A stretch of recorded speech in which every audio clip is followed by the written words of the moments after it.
Y bien, pues como decíamos en la introducción, los conflictos sociales han sido un poco el talón de Aquiles de nuestro acelerado crecimiento. Ahí hay una herida, una fractura que no se resuelve fácilmente, aun cuando en realidad el número de conflictos ha venido disminuyendo desde el pico al que llegó el año 2009, disminuyendo en alguna medida. Hemos invitado a Víctor Caballero, que es jefe de la Oficina de Gestión de Conflictos Sociales de la Presidencia del Consejo de Ministros.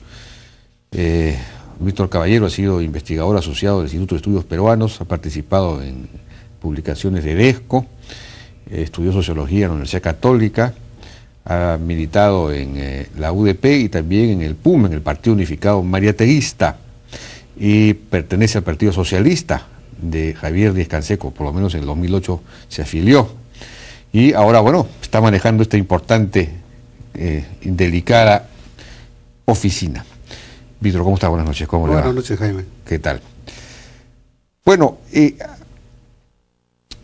lo primero que hay que decir es que, digamos, es algo que no se ha revelado mucho, pero efectivamente la curva ha habido una inflexión en la curva de conflictos, ¿no es cierto? Es decir, ahora hay una cantidad de conflictos menos que hace un año y medio o 2 años, digamos. La cosa llegó a su pico el año 2009 y después ha empezado a bajar. ¿Y a qué atribuye usted esa declinación? Necesitamos saber. Bueno, hay varios factores que explican este fenómeno, ¿no? Una de ellas es el agotamiento de medidas de lucha que terminaron desacreditando, debilitando acciones de protesta, de movilizaciones, pero curiosamente en ese agotamiento de esas medidas de lucha se produce también otro fenómeno a la inversa, la radicalidad de las acciones, ¿no? Y en esa radicalidad de las acciones quizás el tema más dramático de este periodo de luchas es el número de víctimas que se produjo durante todo este periodo. Víctimas que por lo demás no son solo civiles, también son policías y militares. Y víctimas por lo demás que no salen del enfrentamiento entre policías y civiles, sino entre pobladores, entre organizaciones sociales. Este complejo proceso de conflictos y violencia es lo que explica, por un lado, el hecho de que ciertamente ha habido un agotamiento de conflictos, de medidas de lucha, pero también una radicalidad. Pero lo que ha habido, lo que se agotó fue esta estrategia que desarrolló la famosa Coordinadora Política Social, que se formó el año 2007, 2008, donde estaba el Partido Socialista, en algún momento estuvo el Partido Nacionalista, estaban los Frentes de Defensa, estaba la CGTP, CONACAMI, AIRECEP, etcétera, cuya plataforma principal era Asamblea Constituyente para refondar la República, renuncia o revocatoria, en fin, que se vaya el Presidente de la República, expulsar al Presidente de la República, que era Alan García. Ese era digamos, el objetivo. Claro, en ese logro, en ese afán, aumentaron mucho las acciones, los conflictos, ¿no? Pero una vez que eso se agotó, después de Bagua y luego de Sicuani, Chumbiví, en fin, las que hubo después de Bagua, después de eso ya la cosa llegó al momento en que hasta Evo Morales mandó una carta, me acuerdo, a la reunión de Cumbre de los Pueblos, llamando a una revolución, digamos, ese fue el punto culminante, pero después de eso ya se distendió a disolver. Eso es lo que ha pasado. Bueno, pero diferenciemos, ¿ya? Porque creo que es cierto que en gran parte de los movimientos, de los conflictos sociales, ha habido plataformas y agendas propias de los actores, que van más allá de la demanda específica de la población. Es decir, había demandas, por ejemplo, contra un proyecto de irrigación que luego ocultaba otra agenda de tirarse abajo el alcalde, de legitimar al presidente del gobierno regional, o demandas de políticas nacionales que son imposibles de ser discutidas en una mesa de diálogo. Entonces, lo que ha habido, es cierto, una suerte de agendas propias que no tuvieron éxito. Y las organizaciones sociales de alguna manera trataban de que su demanda específica fuera escuchada vía los mecanismos de diálogo y vía los trabajos de concertación, que de alguna manera han tenido éxito, ¿eh? ¿Qué cosa ha tenido éxito? Algunos diálogos. Unos diálogos, claro, sí, efectivamente. Pero hay que diferenciar esos dos. Bueno, pero digamos, niveles, ¿no? No habiéndose disuelto esta famosa Coordinadora Política Social, o estando parcialmente ella en el gobierno ahora, entonces supondremos que no habrá ese factor que impulse las movilizaciones. Sin embargo, puede haber sectores que se sientan empoderados, de todos modos, por la llegada de Ollanta al gobierno, y eleven el nivel de sus demandas ante las empresas mineras, por ejemplo, o ante algunas otras instancias. No lo sé. ¿Cómo ve? ¿Qué avisora? Bueno, lo que hay es un complejo proceso de conflictos que no solamente tienen estas características que ha señalado. Hay demanda de poblaciones por linderos, por límites. No, claro, eso siempre ha habido, ¿no? Que es un factor muy fuerte de violencia en algunos casos. Hay también demandas por las cuencas hidrográficas, por el volumen de agua, por proyectos de irrigación que benefician a una región y no a otra, etcétera, etcétera. Cusco y Arequipa. Y que lo podemos repetir, se puede repetir en otras regiones. Es decir, hay un complejo panorama de conflictos. El asunto está cuál es la forma de abordar estos conflictos. Y creo que aquí hay una corresponsabilidad, no solamente de las organizaciones sociales que tienen que canalizar bien sus demandas, que tienen que plantear bien sus estrategias de diálogo y que tienen que controlar lo que en algún momento aparecía como justificación a hechos de violencia, la teoría de los infiltrados.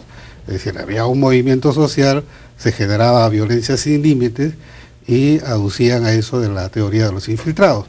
Es decir, si los líderes de las organizaciones sociales no logran tener bajo control grupos que evidentemente tienen agendas propias, afanes desestabilizadores, van a correr la suerte de esta suerte de violencia, ¿no? Van a ser acompañantes de una violencia. Creo que ahí hay una responsabilidad muy firme de los liderazgos sociales, de los presidentes de las federaciones, de las comunidades. ¿Y van a establecer ustedes alguna clase de política hacia esos liderazgos radicales, digamos? ¿Alguna clase de... van a establecer alguna relación o incorporarlos en, digamos, no sé, en alguna clase de cosa más constructiva? Yo creo que la principal estrategia a trabajar aquí es que todos los temas sociales y los problemas que afecten a una población se dialogan con las autoridades legítimas. Es decir, se dialogan con el presidente regional, con los alcaldes provinciales, con los alcaldes distritales, con los presidentes de las comunidades. Esas son las autoridades legítimas con las cuales hay que fortalecer el diálogo. Aquellos o otras organizaciones tienen que respetar la institucionalidad local. Bueno, pero eso se ha dicho, se viene diciendo, pero en la práctica no se practica, esas autoridades, ¿no?, resultan siempre desbordadas, o en ocasiones, por ejemplo, el caso reciente del señor Alubiri, claro, que era nadie se acuerda del nombre del presidente regional de Puno, pero todo el mundo sabe quién es Alubiri. Sí. Es más importante que cualquier presidente regional del Perú. Pero ahí viene ¿cómo vamos a hacer para manejar la responsabilidad nuestra también, ¿no? La responsabilidad del gobierno de decir, oigan, un momentito, acá se dialoga con el presidente regional, acá se refuerza la institucionalidad de los gobiernos regionales. Mal haríamos en ayudar a deslegitimar estas autoridades legítimas. No, claro, además que han sido elegidas, ¿no? Claro. En fin, son legítimas, efectivamente. Pero, claro, el tema es que, sin embargo, pese a eso, las cosas ocurren, ¿no? Entonces, ¿qué hacer? ¿Cuál sería fuera de esa, digamos, esa idea, que es una idea que bueno, es una idea normal, pero fuera de eso, ¿qué se haría para prevenir, en fin, que no los conflictos? Bueno, quizás lo importante es tratar de controlar el uso de la fuerza pública para evitar este número considerable de víctimas. Los conflictos pueden presentarse, se van a presentar, es parte de la vida de un país, de una sociedad. El asunto es cómo lo abordas, y en este momento lo que estamos haciendo es tratar de recuperar primero el liderazgo de los sectores del Ejecutivo, la coordinación de la Presidencia del Consejo de Ministros, en el acompañamiento a los sectores para la resolución de un problema o de una contingencia, y tratar de trabajar de manera concertada para abordar un problema. Creo que, sin ánimo de criticar acciones anteriores, la PCM se desligó de la responsabilidad de afrontar los conflictos y dejó a los sectores que asumieran su propia responsabilidad. Ahora de lo que se trata es de recuperar el liderazgo en la conducción de un complejo problema de conflictos, integrando a los sectores y actuando de manera rápida. Eso es lo que estamos haciendo, por lo menos en estas semana, ¿no? Uh-huh. Ahora, digamos, ¿cómo se va a actuar frente a la posibilidad de un conflicto? Digamos, ¿cuál sería la secuencia? ¿Se puede detectar la posibilidad o el advenimiento, la gestación de un conflicto, de una situación complicada? Ante eso, ¿qué se hace? Es decir, ¿tienen alguna metodología? ¿Enviarían a un operador, en fin, a un funcionario de la oficina o a un operador político?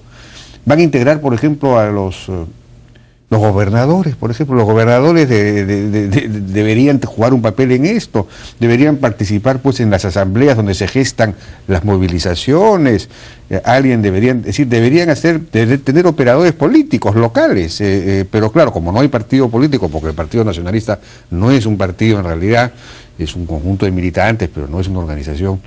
El Partido Socialista, no sé cómo participará en esto, de repente puede ayudar. En Puno pues solamente hay el Movadef y es decir, Sendero Luminoso y quién, y Adubir, quiénes son los que, qué cosa está organizado. Bueno, tratemos con calma esto, porque acabo de estar en Puno en una reunión de la Comisión Multisectorial para tratar el tema Ramis, que es un tema bastante complejo. Hemos sido los sectores responsables del manejo de la descontaminación de la cuenca de Ramis. Ya hay proyectos que tienen aprobación, se va a ejecutar estos proyectos de manera más rápida, no en el volumen de inversión que se esperaba por las estrecheces económicas, pero sí se está abordando este tema de la descontaminación. El día de hoy y creo que mañana el ministro de Agricultura está en Melgar, está obviamente abordando con los pobladores de Melgar las discrepancias, los cuestionamientos que existen respecto a proyectos de inversión en la zona. Es decir, estamos tratando de abordar de manera conjunta, de manera organizada, tratando de resolver los temas más sensibles, ¿no? Hemos estado trabajando también el tema algodonero, el tema que ha afectado y que se iba a generar un problema de violencias en la zona, o de protestas. Felizmente hay la predisposición al diálogo también de las organizaciones algodoneras, de los liderazgos agrarios, y eso ayuda. Es decir, yo creo que hay una predisposición nueva al diálogo y nosotros tenemos que fortalecer. Pero, por ejemplo, usted ha mencionado el caso del río Ramis, que es un caso de minería informal, ¿no es cierto? Así es. Ese es todo un mundo, complejísimo. En ese caso había un enfrentamiento entre la población y la minería informal, porque normalmente los conflictos mineros se dan contra la empresa formal, que es la que precisamente contamina menos. Sin embargo, claro, la empresa formal tiene más plata, en teoría, y entonces eso moviliza, y los liderazgos radicales se suman a eso y todo lo demás. Entonces, por eso hay más conflictos contra la formal que contra la minería informal, que es mucho más destructiva. Sin embargo, en este caso lo hay. O sea que, para resolver el problema de una minería informal hay que atacar el problema mismo, es decir, la contaminación, se necesita un proceso de formalización. Pero, por ejemplo, el caso de Madre de Dios, ahí se lanzó el gobierno anterior con gran decisión un proceso de formalización, de ordenamiento de la minería aurífera, se prohibieron las dragas. Pero es una batalla que no sé si de repente ya ha sido abandonada porque no se ha vuelto a hablar de eso. Digamos, en eso hay que persistir y eso es conflictivo. ¿Cómo se va a manejar eso? Bueno, en el caso de Madre de Dios se armó una comisión que está trabajando esta demanda de la formalización de la minería artesanal e informal, pero sí con la firmeza de que este tipo de depredación que realiza esta minería informal no va más. Es decir, aquí hay la firmeza del Estado. En el caso de la minería informal de la cuenca del Ramis, también hay esa decisión de que este tipo de destrucción, por lo demás con mineros que sospechosamente no son, tienen una capacidad de movilización de tractores, de volquetes, no son tan de pequeños, retroexcavadoras, que además recién compradas, o sea, ni siquiera de desuso. Ah, sí, ¿no? Sí, están ahí en la zona de Ramis. En la zona de la cuenca de Ramis, o sea que de informales y de mineros informales, pobres, no tienen nada. Lo que sí tenemos que son informales pero ricos. Lo que sí tenemos que tener claro, y ese era el mensaje a la población campesina, es en esta estrategia de luchar contra esa minería informal, o estamos juntos o estamos fritos, ¿no? Entonces ahí la idea es involucrar mecanismos de la población para poder controlar el territorio, las rondas, los comités de ronda. Lo lógico ahí sería una alianza entre la población, el Estado y la empresa formal, que es la que precisamente es controlable y practica digamos su actividad con estándares ambientales adecuados. Ahí esa triple alianza debería buscarse. Bueno, primero empecemos por esta alianza con los campesinos. No con las empresas formales. No, es que el asunto no está por ahí, porque las empresas formales aún no han entrado ahí. No han presentado propuestas, hasta donde yo tengo entendida. En esa zona no, claro, en específico no. Claro. Pues tenemos que ir a una pausa, si me permite. Qué tranquilidad saber que lo que más quieres llegó y estarás seguro. Porque cuando alguien depende de ti, piensas más en el futuro. Por eso en RIMAC tenemos una amplia variedad de seguros de vida para proteger lo que más valoras. Tu familia, tu futuro, tus sueños. Si importa para ti, importa para nosotros. RIMAC Seguros. Todos están disfrutando las Galaxy Tab Wi-Fi de Samsung de la promoción de WOM. Si se te quedó corto el tiempo para canjear la tuya, no te preocupes. Ampliamos la promoción hasta el 31 de octubre. Galaxy Tab Wi-Fi de Samsung. Están esperando por ti.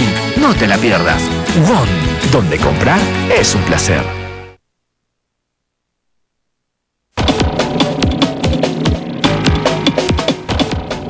Bueno, seguimos conversando entonces con Víctor Caballero, que es el jefe de la Oficina de Gestión de Conflictos Sociales de la Presidencia del Consejo de Ministros, un cargo absolutamente clave, importante en la gestión de gobierno.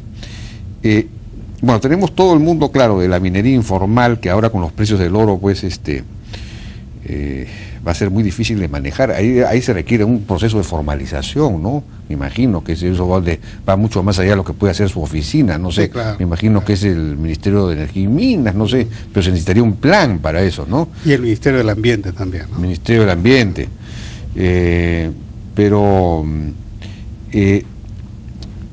¿Cómo, digamos, en todo lo que se refiere a la minería formal, hay ya desde hace varios años una institucionalidad que se ha ido desarrollando, que tiene que ver con los estudios de impacto ambiental, que son formas de consulta en buena cuenta de la población, son talleres, son 3 talleres con cada comunidad, y luego hay audiencias donde se consulta, se explica, en fin. ¿Qué es lo que está pasando, digamos, con eso? Eso debería, en teoría, ayudar a resolver los temas. ¿Qué pasa? La institucionalidad es todavía, digamos, débil, no hay suficiente personal, por decirlo así, en el Ministerio de Energía y Minas para manejar esto bien, los procedimientos no funcionan. ¿Qué ocurre ahí? ¿Hay algún diagnóstico sobre eso? Bueno, el principal problema, como lo manifestó el primer ministro en su presentación en el Congreso, es la falta de credibilidad en las instituciones públicas. Creo que uno de los problemas más serios de este largo proceso de conflictos es que han debilitado la credibilidad en las instituciones o de las instituciones. Una de ellas es el Ministerio de Energía y Minas y las oficinas encargadas de la fiscalización de las inversiones mineras o de los proyectos mineros. Lo importante ahora es recuperar esa credibilidad. Y la recuperación de la credibilidad pasa por informes serios, informes técnicos solventados, sólidos. Hemos visto que, por ejemplo, el caso de Tía María, el proyecto de impacto ambiental, estudio de impacto ambiental, tenía serias dudas, grandes fallas, y es obvio que en esas condiciones nada podía defender, no se podía defender un proyecto que tenía esas fallas, y el error del ministerio es no tener, digamos, la credibilidad como para que la población crea en la decisión que habían tomado. Esto que hemos visto en Tía María lo hemos visto después en Huancavelica y lo vemos en varios proyectos que generaron conflictos. creo que el principal punto es fortalecer esas instituciones, recuperarles credibilidad para que la población confíe. Y también los inversionistas confíen de que en realidad está entregando un proyecto a un equipo con altas capacidades técnicas. Ahora, bueno, no sé si en el caso de Tía María ese fue tanto el problema, pero en fin, esa es otra discusión. Pero hay además gobiernos regionales antimineros. Entonces, y eso ya es otro nivel de problema, ¿no? Es decir, están sacando ordenanzas que prohíben la concesión de nuevas áreas mineras, están queriendo sacar a unas zonas ecológicas, no sé cómo se llama, zonificaciones ecológicas, económicas, que también proscribirían, digamos, la minería en ciertas áreas. En fin, que son decisiones que son cuestionadas por el gobierno central porque constitucionalmente no les compete y sin embargo lo hacen.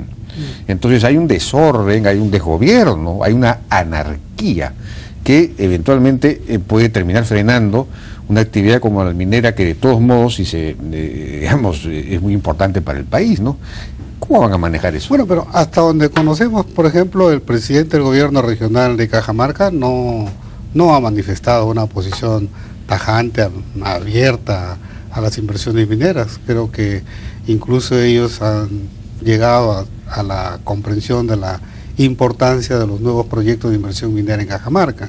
Eso sí, me he enterado de que el señor Santos tiene una visión ya mucho más interesante del tema. Cierto. Y ha jugado incluso hasta un papel positivo en un conflicto interno que hubo en una mina. Totalmente cierto. Puso de acuerdo a los... lo cual muestra esta hizo activismo y resolvió el problema. Sí. En el caso específico de Puno, ahí fue pues los grupos radicales que querían que el presidente regional firmara una ordenanza de no a la minería, y el presidente se opuso y no lo firmó. O sea, lo firmó pero no lo publicó, porque según decía él, peligraba su seguridad. Pero eso ha quedado, ¿no? No está aprobado. ¿No está aprobado? No está aprobado. Sé que no pasó. Y creo que hay que felicitar al presidente regional por la decisión tomada, ¿no? Efectivamente. No conocemos, no hay otros casos de regiones que hayan firmado ordenanzas contra la minería. Hay el único caso en Cusco, pero el Tribunal Constitucional acabó esa discusión diciendo que ya resolvió, ¿no? Ya resolvió el tribunal diciendo que eso no tenía validez. Ahora, el proceso de zonificación ecológica económica es un proceso interesante donde han participado o participan también las empresas mineras.